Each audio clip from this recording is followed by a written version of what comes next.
The True Courage of Erin Brockovich. Erin was worried. Did PG&E want to hide something? Were the people of Hinckley safe? Erin Brockovich is one of Julia Roberts' best movies. It follows the life of a smart young American woman with no husband and 3 young children. The movie has everything that a successful story needs.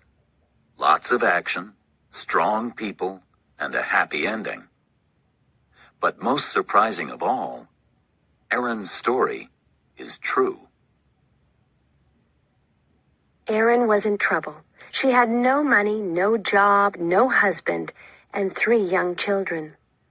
Life is difficult when you are a single mother. But Erin loved her young family, and she wanted to make their lives happy and comfortable. Day after day, she read the local newspapers and called for jobs. But every phone call and every interview was unsuccessful. It was time to try something new. Erin visited her lawyer, Ed Massery. "I'm smart, I'm hardworking, and I'll do anything," she told him. "Please give me a job." It was a strange way to find a job, but Erin did what she had to do. She wanted to be a good person and a good mother. Erin was not like the other office workers. She did not always speak politely, she did not wear dark suits, and she gave her opinions fearlessly. She worked hard, organizing papers into piles and boxes every day. But the work was too boring for a smart woman like Erin. Soon she started reading some of the letters in lawyers' papers to make her days more interesting. Erin was a careful worker, and she wanted to do her job well. One day she found some people's health papers in the same box as their house papers. This was unusual. "Why are these together?" she thought. "Maybe there's a mistake." She started looking at the big box of papers, 1 page at a time. It seemed that a large electricity company, Pacific Gas and Electric Company, PG&E, wanted to buy hundreds of houses in the small town of Hinckley, close to their electricity station. But why? More importantly, why were the homeowners' health papers in the same boxes?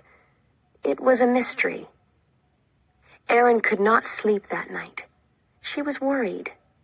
Did PG&E want to hide something? Were the people of Hinckley safe?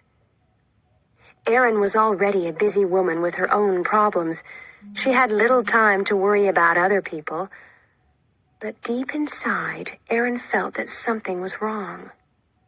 Could she solve the mystery? She needed more information. The next day, she spoke to her boss, Ed.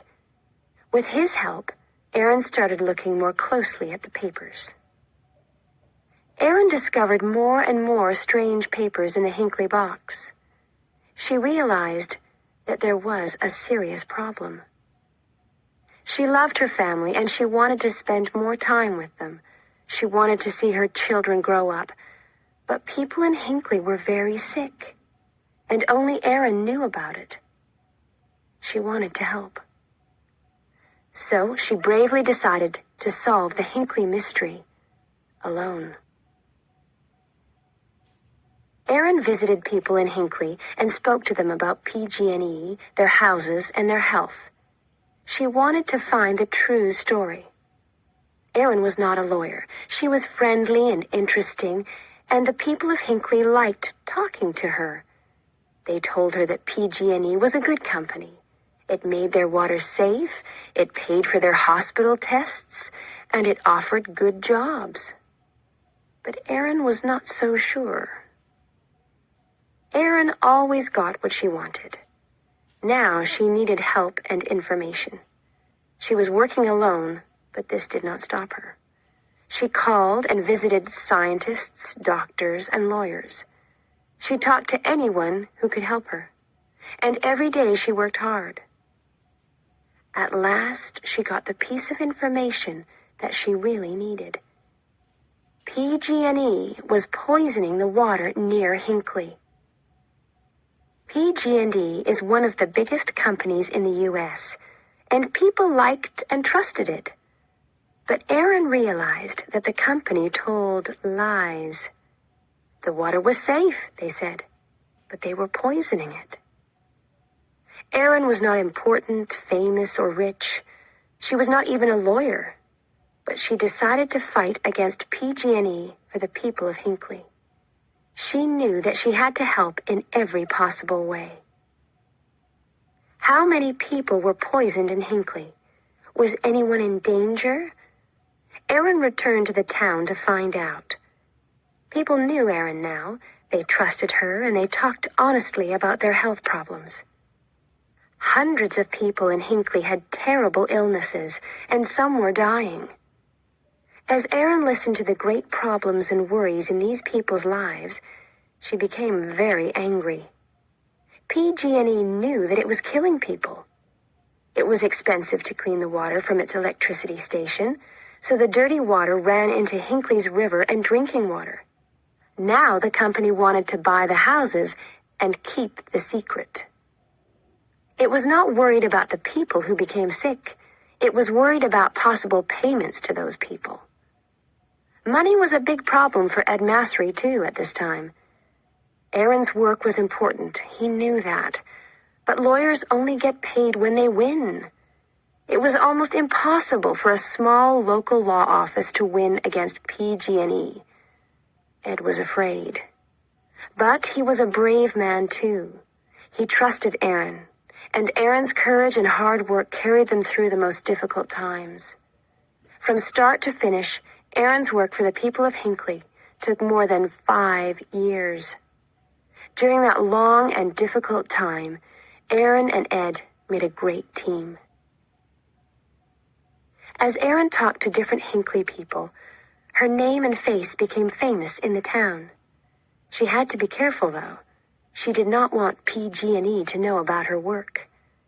As more people told their stories, Erin got the necessary information. She worked longer and longer hours. She still had a family to look after, too. Her body and mind were tired. But she knew that quick action was important. Finally, it was time to fight PG&E. Erin and Ed sent 634 notices for lawsuits from their small office to the large, expensive offices of PG&E. It was brave, but was it crazy?